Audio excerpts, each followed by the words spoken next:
नमस्कार दोस्तों, स्वागत है आपका मैथ्स ब्रेन के इस प्लेटफॉर्म पे, जहां हम बात करेंगे क्लास 10 चैप्टर 9 त्रिकोणमिति के कुछ अनुप्रयोग के बारे में, जिसमें हम लोग सबसे पहले कुछ महत्वपूर्ण बिंदु है जिस पर बात करेंगे। जिसमें सबसे पहले आता है उन्नयन कोण। उन्नयन कोण किसे कहते हैं या फिर उन्नयन कोण कब बनता है, इसके बारे में देखते हैं। तो सबसे पहले बात यह है कि यदि कोई व्यक्ति या कोई भी, हम भी हो सकते हैं, कोई भी हो सकता है, यदि कोई व्यक्ति की हाइट से ऊंचाई पर कोई वस्तु है तो उस वस्तु को देखने के लिए व्यक्ति क्या करेगा, नज़र को ऊंची करके देखेगा। तो वहां पर क्या बन रहा है, व्यक्ति की आई और जो भी चीज़ जो उससे ऊंचाई पर है, दोनों की मिलाते हुए एक जो रेखा खींची जाएगी, इसको कहेंगे दृष्टि रेखा या लाइन ऑफ साइट। और व्यक्ति की नज़र से होते हुए जो एक क्षैतिज रेखा खींची जाएगी, ठीक है। तो ये क्षैतिज रेखा और दृष्टि रेखा के बीच जो कोण बनता है उसी को कहते हैं हम लोग उन्नयन कोण, ठीक है।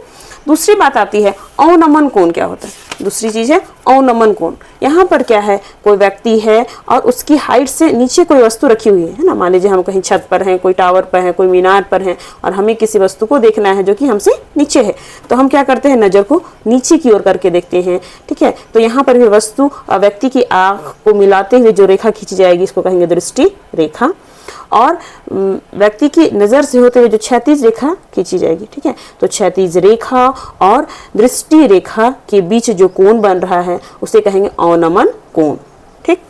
अब आ जाते हैं हम कुछ सवाल लेकर, जिस पर आधारित सवाल आपके कक्षा 10 में तो आते ही आते हैं, बाकी किसी भी कंपटीशन एग्जाम में चले जाइए, आपको इससे संबंधित एक दो सवाल आते ही आते हैं, ठीक है। तो इस कॉन्सेप्ट का यूज हम करते हैं किसी भी टावर की ऊंचाई को निकालने में, है ना, किसी समुद्र की गहराई को निकालने में। तो इस तरह के सवालों को हल करने के लिए हम लोग त्रिकोणमिति का यूज करेंगे, इसलिए इस पाठ का नाम रखा गया है त्रिकोणमिति के कुछ अनुप्रयोग, ठीक है। चलिए देखते हैं पहला सवाल।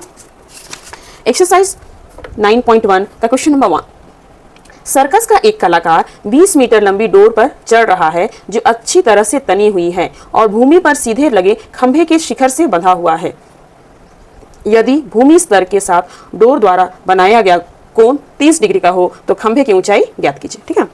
सवाल क्या कह रहा है आपका? सवाल बोल रहा है कि सर्कस का एक कलाकार 20 मीटर डोर पर चढ़ रहा है, ठीक है। एक डोर है जो कि कितना है, 20 मीटर लंबा है और इस रस्सी को पकड़कर कोई कलाकार चढ़ रहा है, ठीक है।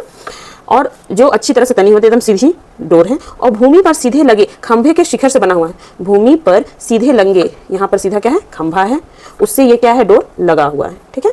यदि भूमि स्तर के साथ डोर द्वारा बनाया गया कोण, यदि भूमि स्तर के साथ डोर द्वारा बनाया गया कोण कितना है, 30 डिग्री हो तो खंभे की ऊंचाई ज्ञात कीजिए, ठीक है। तो हमें ये जो खंभा है इसकी ऊंचाई निकालनी है। तो मान लीजिए ये ऊंचाई क्या है, h मीटर, ये 20 मीटर मीटर में, इसलिए इसको ही मान लेंगे मीटर में। तो मान लेंगे हम लोग प्रश्नावली 9.1 क्वेश्चन नंबर 1, माना खंभे की ऊंचाई बराबर h मीटर, ठीक है। अब यहाँ ध्यान देना है, हमने पिछले पाठ में त्रिकोणमिति अनुपात, उससे संबंधित बहुत सारे फॉर्मूला पढ़ चुके हैं, ठीक है। तो अभी बात कर रहे हैं कि उसका क्या अनुप्रयोग है। जैसे यहाँ पर अगर हम लेते हैं साइन थीटा, इस थीटा को ले रहे हैं क्योंकि यही हमको दिया हुआ है, ये तो 90 पता है और ये पता है 30 डिग्री। साइन थीटा यदि हम लेते हैं तो साइन थीटा इक्वल होता है p/h, जिसमें साइन थीटा ये पता है, ये अननोन है और ये नोन है, ठीक है। 3 चीज में 2 पता है, तीसरा नहीं पता है, तो निकल जाएगा। कोई भी 3 चीज में 2 पता है और तीसरा नहीं पता है तो वो निकाल सकते हैं, ठीक है। तो चलिए देखते हैं। तो साइन थीटा लिखते हैं, समकोण त्रिभुज का नाम दे सकते हैं हम लोग ABC, है ना। समकोण त्रिभुज ABC से अगर हम लेते हैं sine 30 degree, sine theta equal होता है p/h और 30 के लिए p का मान क्या है, AB और h का मान क्या है, AC। साइन 30 का मान होता है 1/2, AB का मान हमें नहीं पता, इसको हमने क्या माना, h मीटर, तो इसको बैठा दिए h/AC है 20। अब इसको तिरछा गुना जब करेंगे हम तो 20 का 20 और ये हो जाएगा 2h, तो h का मान हो जाएगा आपका 20/2, 2 1 2, 2 1 2 0। कहने का अर्थ हुआ h जो आ गया वो आपका आ गया 10 मीटर। कहने का अर्थ कि ये जो खंभे की ऊंचाई है ना, इसलिए खंभे की ऊंचाई बराबर 10 मीटर। दिस इज आंसर, ठीक है। चलिए चलते दूसरे सवाल पर। दूसरा सवाल है आपका, आंधी आने से एक पेड़ टूट जाता है और टूटा हुआ भाग इस तरह मुड़ जाता है कि पेड़ का शिखर जमीन को छूने लगता है और इसके साथ 30 डिग्री का कोण बनता है। पेड़ के पाद बिंदु की दूरी जहां पेड़ का शिखर जमीन को छूता है 8 मीटर है। पेड़ की ऊंचाई ज्ञात कीजिए। बोल रहा है आंधी आने पर एक पेड़ टूट जाता है, कोई पेड़ है और ये पेड़ आंधी आया तो टूट गया, ठीक है। टूटा हुआ भाग इस तरह मुड़ जाता है कि पेड़ का शिखर जमीन को छूने लगता है। मान लिया यहाँ से ये टूट गया, ठीक है, और टूट के ये पोर्शन जो टूटा वही इधर आया, ठीक है, तो यहाँ आ गया और जमीन पर सट गया, ठीक है, छूता है, इसके साथ 30 डिग्री को बनाता है। और ये जो है पेड़ का जो शिखर जो टूटा है वो जमीन के साथ 30 डिग्री को बना रहा है, ठीक है। पेड़ के पाद बिंदु की दूरी जहाँ पेड़ का शिखर जमीन को छूता है 8 मीटर है। मतलब यहाँ से पाद बिंदु मतलब पेड़ का जो बॉटम है ना, वहाँ से ये शिखर का जो दूरी है वो है 8 मीटर। तो हमें पेड़ की ऊंचाई मतलब ये टोटल पेड़ है ना, मान लीजिए ये जो है A B C, तो ये जो AB है वही क्या है, पेड़ है, और इसकी हमें ऊंचाई निकालनी है। तो ये तो पक्का है कि यहाँ जो टूटा है मान लिया ये x मीटर, तो ये वही x क्या है यहाँ पर आया है, मतलब अगर ये x मान रहे तो ये भी क्या है x मीटर।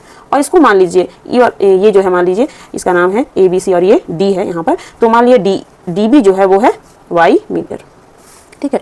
तो हमें पेड़ की ऊंचाई जब निकालनी होगी तो हमें दोनों लंबाई को जोड़ना होगा, x प्लस वाई, यही क्या हो जाएगी पेड़ की वास्तविक ऊंचाई, ठीक है। तो इसके लिए क्या करेंगे, हमें x भी निकालना होगा और y भी निकालना होगा। इतना बात क्लियर है। तो चलिए लिखते हैं, माना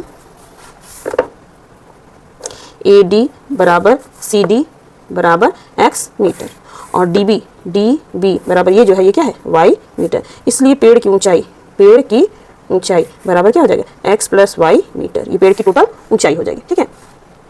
तो अब समकोण त्रिभुज DBC से यदि हम लेते हैं साइन 30, साइन थीटा बराबर होता है P/H, दोनों अननोन हो जाएगा इसलिए साइन को लेकर नहीं चलेंगे, ठीक है। लेकर अगर चलते भी तो इस तरह से बना सकते हैं, साइन 30 बराबर क्या हो गया P/H, ये हो गया y/x। साइन 30 का मान होता है 1/2 और ये हो गया y/x। जब इसको हम क्रॉस मल्टीप्लाई करेंगे x बन जाए x और ये हो जाएगा 2y। मान लिए हमारे पास ये एक रिलेशन है, इसको मान लीजिए क्वेश्चन नंबर 1।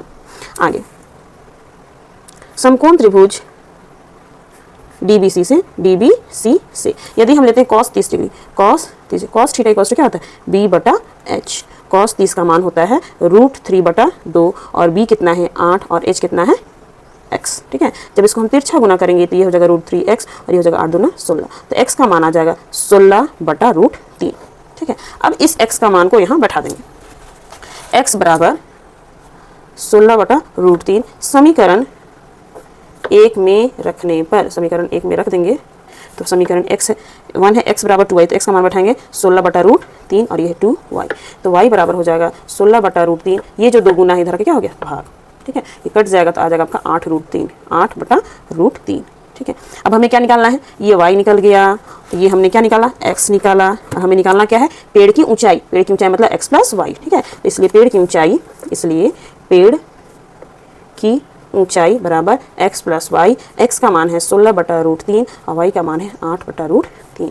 जब हम इसका लॉसा ले लेंगे तो ये हो जाएगा, और ये हो गया 16 जो 8, तो ये हो गया 24/√3, ठीक है। तो इसको आप अधिक से अधिक परिमीकरण कर सकते हैं, तो ये हो जाएगा आपका 24/√3, √3 3 या 24, तो ये हो गया आपका 8√3। पेड़ की ऊंचाई जो है टोटल अगर हम h मानते हैं तो ये हो जाएंगे 8√3 मीटर, दिस इज आंसर, ठीक है। चलिए आगे चलते हैं। तीसरा नंबर सवाल, तीसरा सवाल है आपका, एक ठेकेदार बच्चों को खेलने के लिए एक पार्क में 2 फिसल पट्टी लगाना चाहती है। 5 वर्ष से कम उम्र के बच्चों के लिए वह एक ऐसी फिसल पट्टी लगाना चाहती है जिसका शिखर 1.5 मीटर की ऊंचाई पर हो और भूमि के साथ 30 डिग्री के कोण पर झुका हुआ हो, जबकि इससे अधिक उम्र के बच्चों के लिए वह 3 मीटर की ऊंचाई पर एक से अधिक ढाल की फिसल पट्टी लगाना चाहती है जो भूमि के साथ 60 डिग्री का कोण बनाती हो। प्रत्येक स्थिति में फिसल पट्टी की लंबाई क्या होनी चाहिए, ठीक है।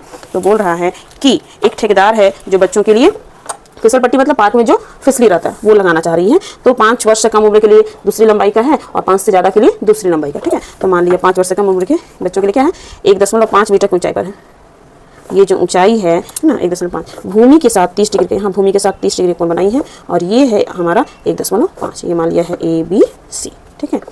और क्या बोल रहा है 5 वर्ष से अधिक उम्र के बच्चों के लिए 3 मीटर की ऊंचाई मतलब जस्ट इसका दुगुना 3 मीटर की ऊंचाई पर, मतलब कि ये जो ऊंचाई है वो 3 मीटर है और ये जमीन से 60 डिग्री का कोण बनाती है। ये जो बना रहा है वो कितना बना रहा है 60 डिग्री का, ठीक है। प्रत्येक स्थिति में फिसल पट्टी की लंबाई क्या होनी चाहिए, ठीक है। तो बोल रहा है फिसल पट्टी की जो लंबाई है वो क्या होगी, मतलब ये कितना होगी यहाँ पर और यहाँ पर। मान लिया कि जब फर्स्ट केस में है ना फिसल पट्टी की जो लंबाई है वो H1 है और इधर क्या है H2, ठीक है, भूमि के साथ तो हमें निकालना है और यहाँ से यहाँ दिया हुआ है 3 मीटर। ध्यान देना है यहाँ पर अगर हम लेते हैं साइन थीटा बराबर P/H, 3 में 2 पता है, तीसरा निकल जाएगा, ठीक है। तो समकोण त्रिभुज ABC से क्या हो जाएगा साइन थीटा। साइन थीटा बराबर होता है P बटा H। साइन 30 का मान है 1/2, P का मान है 1.5 और H है H1। तो ये हो जाएगा H1 बराबर हो जाएगा 1.5 गुना 2, ये हो जाएगा 3 मीटर। ठीक है, तो पहली स्थिति में फिसल पट्टी की जो लंबाई है वो हो गई 3 मीटर। आगे समकोण त्रिभुज, मान लिया इसका नाम है DEF। आगे समकोण त्रिभुज DEF से यदि हम लेते हैं साइन थीटा बराबर P बटा H निकलेगा। साइन थीटा बराबर P बटा H। साइन 60 का मान है √3/2 और ये है 3 और ये है H2। तिरछा गुना करेंगे तो ये हो जाएगा √3 H2, 3 दूना 6। तो H2 का मान हो जाएगा 6/√3। इसका हम परिमीकरण जब करेंगे तो √3 से ऊपर भी गुना, √3 से नीचे भी गुना, तो ये हो जाएगा 6√3 और ये 3, 3 का 3, 3 दूना 6। तो H2 का मान आ गया 2√3। H2 का मान आ गया 2√3। ठीक है, तो इस तरह से दोनों स्थितियों में जो फिसल पट्टी की लंबाई है उसे हमने निकाल लिया। ठीक है, दिस इज योर आंसर। ठीक है, आज के लिए इतना ही। तो जो भी सवाल हमने बनाया है आप उससे प्रैक्टिस कीजिए, क्योंकि जब कोई चीज़ हम पहली बार सीखते हैं तो हमारे लिए बिल्कुल ही नया रहता है और उससे पहली बार में तो हम केवल उससे परिचय लेते हैं, फिर 1-2 बार और बनाते हैं तो फिर और उसको क्लियरली समझते हैं, है ना। और तीसरी चौथी बार प्रैक्टिस करते करते क्या होता है, वो याद भी हो जाता है और पूरी तरह से कॉन्सेप्ट क्लियर हो जाता है। ठीक है, तो ऐसी स्थिति में क्या होता है, कैसा भी सवाल अगर चेंज करके आता है तो आप बना सकते हैं। तो इसलिए आप प्रैक्टिस करें, ठीक है, क्योंकि मैथ्स प्रैक्टिस का ही चीज़ है, बिना प्रैक्टिस के कितना भी तेज बच्चा हो नहीं कर सकता। ठीक है, थैंक यू।